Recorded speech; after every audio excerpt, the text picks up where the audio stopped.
Hi అండి, good evening అందరికీ. నేనైతే ఈరోజు ఫిష్ కర్రీ చేద్దాం అనుకుంటున్నాను. నా స్టైల్లో ఎలా చేస్తానో మీకు చూపించాలనుకుంటున్నాను. మా హస్బెండ్ అయితే ఫిషెస్ తెచ్చిండు. కర్రీ ప్రిపేర్ చేస్తున్నా. కర్రీ చేసే కంటే ముందు కొన్ని పీసెస్ తీసి ఫ్రై చేద్దాం అనుకుంటున్నాను. ఎలా చేస్తానో చూడండి. ఫస్ట్ అయితే ఫిషెస్ని నీట్గా కడిగేసి అయితే పెట్టేశాను. ఆల్రెడీ నీట్గానే చేసి ఇచ్చారు. మొత్తం కట్ చేసిన పీసెస్ని తెచ్చిండు. మళ్ళీ కూడా ఒకసారి మంచిగా ఉప్పు వేసి వాటర్ వేసి ఒక 3-4 టైమ్స్ అయితే నీట్గా కడిగేసినానండి. కడిగేసి పక్కకు పెట్టుకున్నాను. ఇందులో నుంచి ఒక 4 పీసెస్ తీసి ఫ్రై చేసి ఒకసారి ట్రై చేద్దామని చెప్పేసి ఫ్రై కాయని తీసేసాను. ఇది ఎలా చేయాలో చూద్దాం. 4 పీసెస్ అయితే తీసుకొని అందులోకి కొంచెం కారం పొడి, ఇంకా సగం లెమన్ తీసుకుంటున్నాను. కొంచెం అంత ధనియాల పౌడర్, ఇంకా కొంచెం అల్లం పేస్ట్ కూడా వేసుకుంటున్నానండి.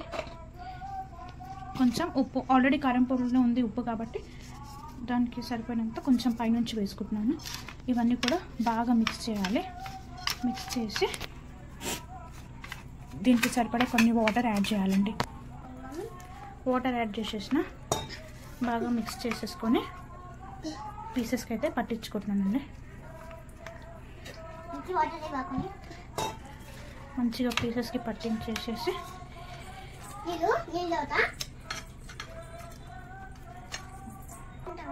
ఈ విధంగా మొత్తం పీసెస్కి అయితే మంచిగా ఈ పేస్ట్ అంతా కూడా అప్లై చేసిన. దీన్ని ఒక 1/2 అవర్ లేకపోతే ఒక 40 మినిట్స్ ఇట్లానే వదిలేస్తానండి. నెక్స్ట్ వచ్చేసి కర్రీ ప్రిపేర్ చేసుకుందాము. కర్రీ కోసం అయితే ఒక ప్యాన్ పొయ్యి పైన పెట్టేసి అందులో వీటిని గసాలు అంటారు, మీకు తెలుసు అనుకుంటా. లైట్గా గసాలు వేసేసి, ప్యాకెట్స్ చిన్నగానే ఉన్నాయి కాబట్టి నేను 2 ప్యాకెట్లు అయితే వేస్తున్నాను.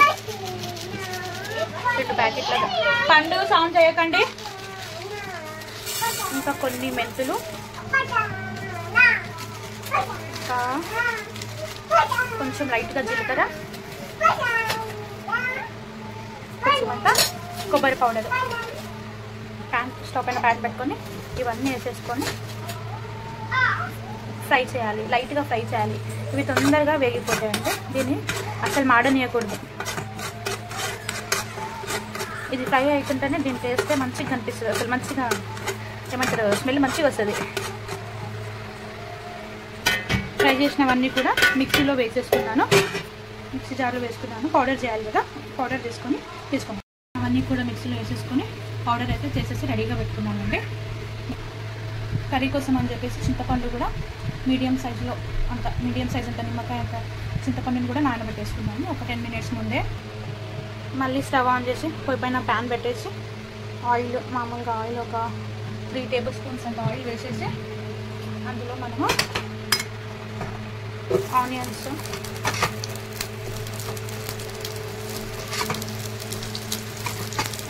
ఇంకానేమో చిన్న సైజ్ అంత టమాటో కూడా తీసుకున్నాను. ఇవి 2 కూడా ఫ్రై చేయాలి. ఆనియన్స్ కలర్ అయితే చేంజ్ అయిపోయింది అండి. అట్లాగే టమాటోలు కూడా ఉడికిపోయినాయి. స్టవ్ ఆఫ్ చేసి వీటిని కొద్దిసేపు ఇట్లనే చల్లగా కానియాలి. చూడండి, ఇదైతే చల్లగా అయిపోయింది. ఇక వీటిని కూడా మిక్సీ జార్లో వేసుకుంటున్నాను.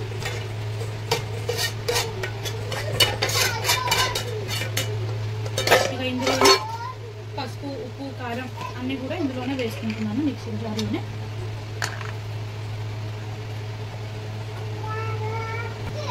అన్నీ వేసేసుకున్నానండి ఇందులోనే.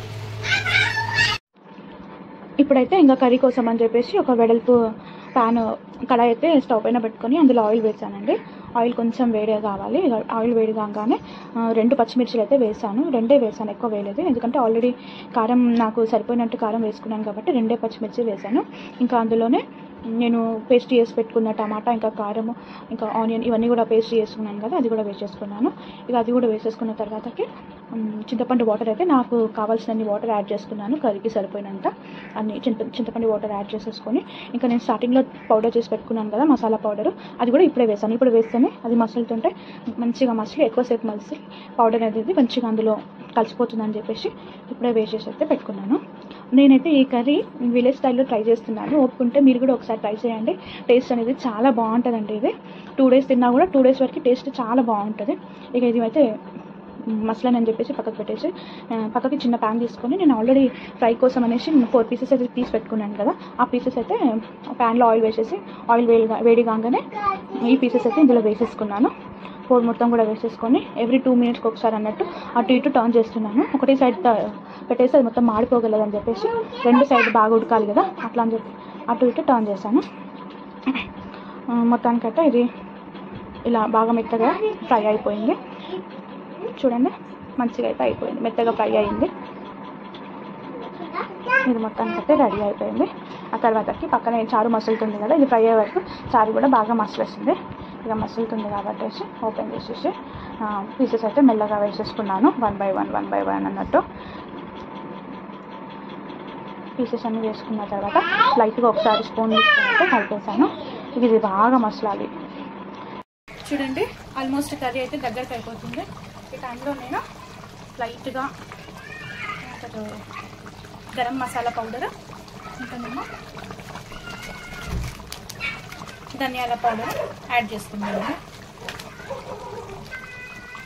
అసలు స్పూన్ పెట్టి దీన్ని కలపొద్దు, వీలైనంత వరకు స్పూన్ పెట్టొద్దు. పెట్టినా లైట్గా ఒక సైడ్స్కి ఒకటే కలపాలి, లేకపోతే ఈ ముక్కలు అనేవి విరిగిపోతాయి. ఫైనల్గా అయితే కొత్తిమీర వేసేసిన కర్రీ అయితే ప్రిపేర్ అయిపోయి ఉంటుంది.